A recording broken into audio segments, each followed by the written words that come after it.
Jeff, great start for you today. Second win in a row for you. You made the transition from the bullpen to a weekend starter a few weeks ago. What has that transition been like for you? What's the different mentality on the mound? Yeah, I really wouldn't say it's a different mentality in all honesty.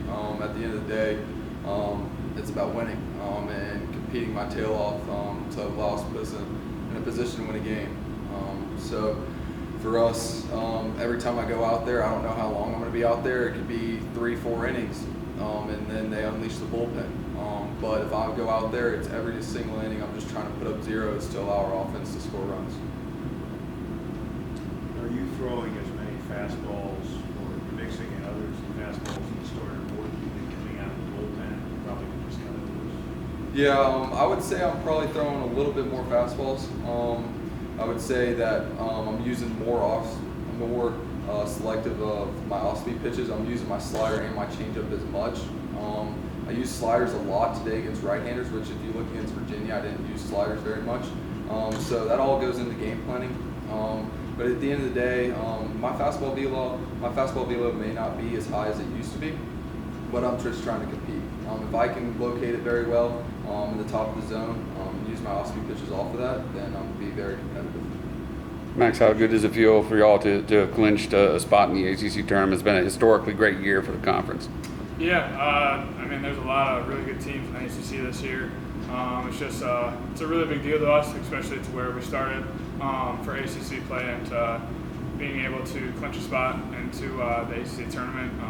And like our coach always says, once playoff time begins, all the chips are off the table. It's just you and that one team, mano a mano. So it's a big step for this team in the direction that we want to go. Do you almost feel like this weekend actually began postseason play? Yeah, I mean, I'd say postseason play probably started 2 weeks ago for us.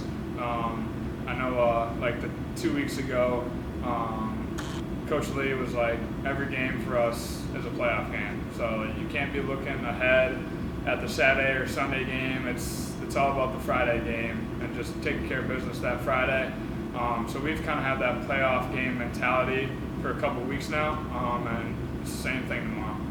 Max, for you, everything that's going on, like, do you take a second to think about the kind of year you're having and where you're at right now in Clemson lore as you go into tomorrow's game? I mean, not really. I just try to play, just try to compete, and again, every game's a playoff game. I mean, it's really whatever we've done the past 55 or so games, it's over. I just care about what's going to happen tomorrow. Just focused and determined to get my pre-game work in, BP, ground ball, stuff like that, just getting ready for that. And then obviously when game comes, just being ready for every pitch and just letting my game play just take care of itself. I mean, you just passed Baker and Johnson on the home run list, and you're one from tying Will Green. Those are obviously huge names here at Clemson. What's that like for you? You know, have you ever imagined you'd be on that kind of list with those kind of players? No, but I mean, it's just the hard work I've been able to put in pretty much ever since I got here my freshman year.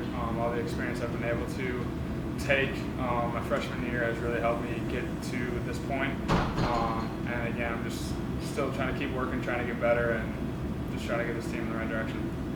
Did that one feel like you got all of it? I mean, I know I hit it well, but it's just I've been trying to work on my swing, just trying to get my momentum going forward, and I was able to do that today opposed to yesterday where I didn't feel like I was doing that quite as much as I wanted to, but I was definitely barreling up the ball like I wanted to today.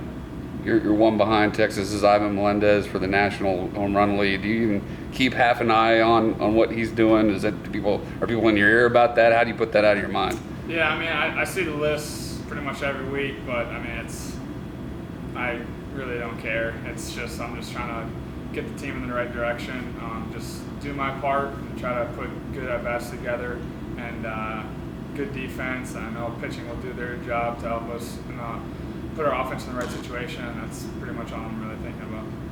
When you were coming up before you got here and all the showcases you played, did you ever cross paths with him? Just because of the national profile you guys would have? No, not at all. I've never talked to him, never been to a showcase with him or anything like that. Jeffrey, for you, when did Coach approach you about becoming a starter? What was that conversation like with you? Yeah, he really never approached me, to be honest with you. They told me basically, I think it was probably 4 weeks ago, the position that we were in, after that game, I think it was game 1. I really, to be honest with you, can't remember if we won or lost, but after that game, he basically said, hey, you didn't throw tonight, we're going to throw you tomorrow. I said, okay. We went down to work. So at the end of the day, I don't really think the whole approachment matters. He gave me an opportunity, and I knew it was a needed opportunity for us to win baseball games and get into the postseason. So at the end of the day, all I was focused on was trying to get us into the postseason and win the baseball games at that point. How big was that for you, for them to come to you and say, hey, we're going to throw you tomorrow, and if this works, you're going to stay in this role? What did that mean to you to be in that position? Yeah, I really didn't know if I was going to stay in the role, to be honest with you. But I've thrown a lot of big innings in a lot of big situations here. So that pressure was never there. I just rode with the pressure of, I didn't know if I was going to be out there 1 or 2 innings. But if I was out there for 2 innings, I was going to throw up zeros for 2 innings. I was out there for 3, and we just kept rolling with it. So at the end of the day, the pressure's never really gotten to me because I've been in those big situations since I've been a freshman here. It's just been rolling with the punches and kind of learning routine and stuff like that week by week has been the biggest adjustments since I've been started. Jeffrey, freshman Reed Garris behind the plate today, his first start. I'm guessing he catches you a lot in the bullpen and so forth. But what's your chemistry with him like, and how was he at framing your pitches and that sort of thing? Yeah, Reed did an excellent job. Just a little backstory: Reed pretty much caught me since I was a senior in high school, going back down to Charleston, working out freshman and sophomore year. He caught all my off-season bullpens and stuff. So I've known Reed since I was probably 10, 11 years old. So it was really cool for us to be out there today. In all reality, it gives me goosebumps talking about it because that's what you dream of when you come to school like this. And him obviously being the third string catcher now, and getting a shot to be out there today, and him catching me, it was awesome. We just smiled at each other and we were having fun out there. It just kind of reminded us of youth baseball. So he did an excellent job though. He's, I think, just as good, and this is not a knock on John or Cooper, but I think he's just as good defensively as John and Cooper. There's no fall off there. So he did an excellent job, and I think for however long he's out there for the remainder of the season, he'll continue to be an excellent job and be a good catcher. Max, you may be able to answer this more from a position player mindset, but can you appreciate that, yesterday begins, Reed is just kind of in sub-catcher mode. No one could have seen that happening. And now he's the guy. I mean, can you imagine, why don't you go first and then you, Jeff, but can you imagine just your world changing 180 degrees in that time? Yeah, I feel like everybody has gone through it where you're sitting on the bench and all of a sudden guy goes down or he's not being as productive as coaches want him, so they call your name and you got to be ready. That's why in the fall we go through all the practices, the Tiger VPs, inter squads, all that stuff that's really taxing, especially for an incoming freshman where they're probably not used to that kind of stuff. But I just feel like, especially Reed, with how determined he is, he's been ready for his opportunity. He catches almost everybody's bullpens. He's always there for everybody, but especially pitchers. I know that.